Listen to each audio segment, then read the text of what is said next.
What is your name? What is your name? Now, I came to understand that so many of us do not understand the mystery behind our names. The names we bear matters a lot. The names we bear is beyond here. Today, the purpose of name has been abused by parents and so many other people. People answer anything. There was one of my daughters, I always know her by her English name, which is a good one, and I was asking her a question. I said, don't you have an Igbo name? And she smiled. She said, Pastor, I don't want to talk about my Igbo name. I asked her to tell me what her Igbo name is. She told me that her Igbo name is Efere, plate. Come. You're a parent, you gave birth to your child, and you call the child plate. Most names that we answer are not supposed to be the names that we bear. Your name has a lot to do about you. You don't have any reason or purpose to name your child a very bad name. Because even Satan himself, Satan is not his name, but Satan is his office, his official name.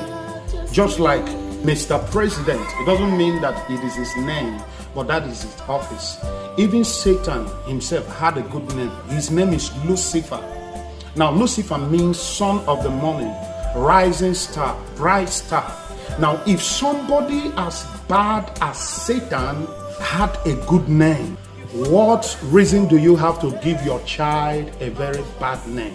You have no reason to give your child a very bad name. In fact, any parent that begins to think about a name to give to your newborn child shows that you are not yet ready to be a father or to be a mother.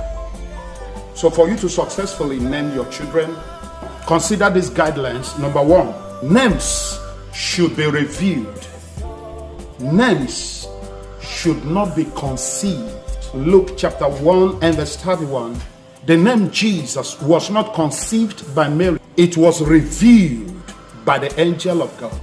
Now, if you also read the book of Luke 1 and 13, the name John was not conceived. It was revealed. Judges 13 and verse 16, the name Samson was not conceived. It was revealed. Even when Jacob was named Jacob, when he had encounter with God, God had also to reveal his real name, which is Israel. So the names that we bear should be revealed.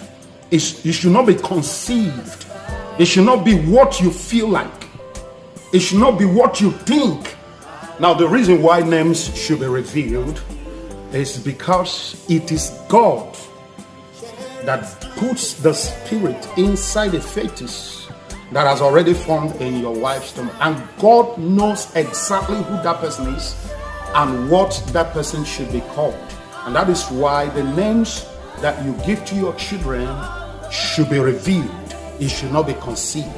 Then number two, names should not be titles or positions or office. For instance, if your name is Prince, it's no name. Prince is an office, it's not a person.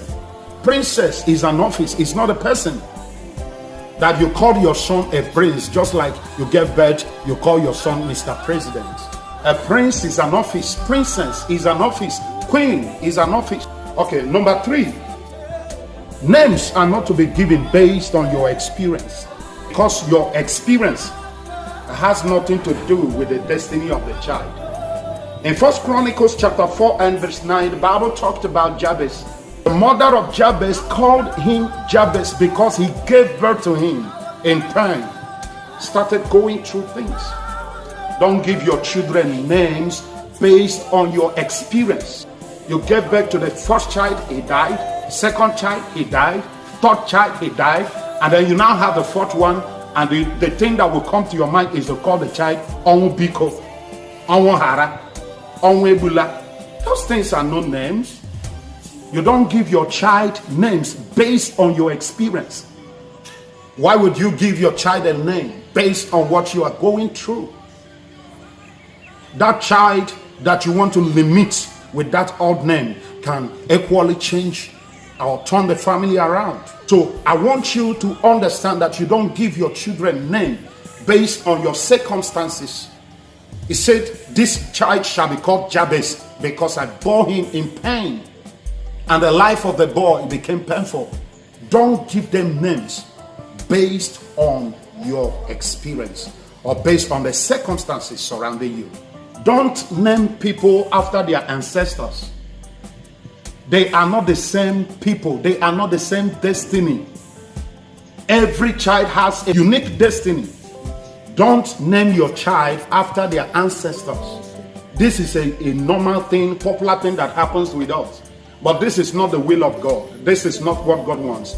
Now, the Bible says somewhere in the book of Luke chapter 1 and from verse 60 to 61 that when John the Baptist was bettered, the relatives gathered waiting for the name that they were going to give to John the Baptist. And surprisingly, and to the disappointment of the relatives of the mother of John the Baptist, the woman said, the boy shall be called John. And they said, how can you do that?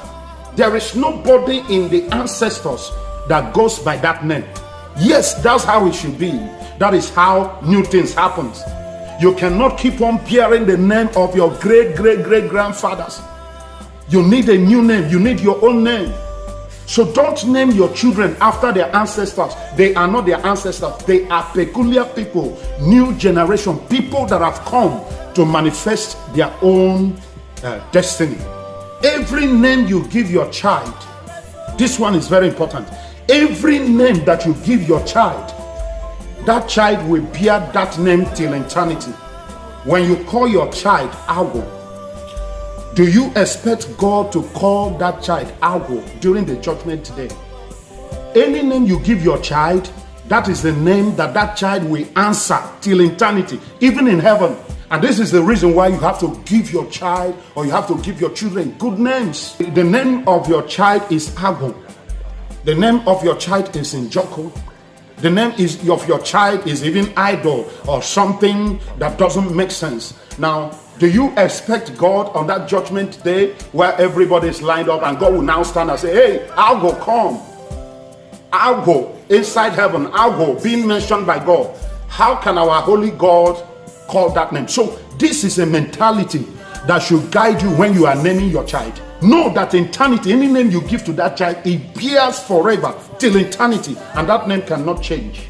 Isaiah 43 and verse 1 says, but now thus saith the Lord that created thee, O Jacob, and that formed thee, O Israel. Fear not, for I have redeemed thee. I have called thee by thy name. Thou art mine. So God is going to call people by their names. So when you give your children the wrong name, don't know if God is going to call them by those names that you have given to them.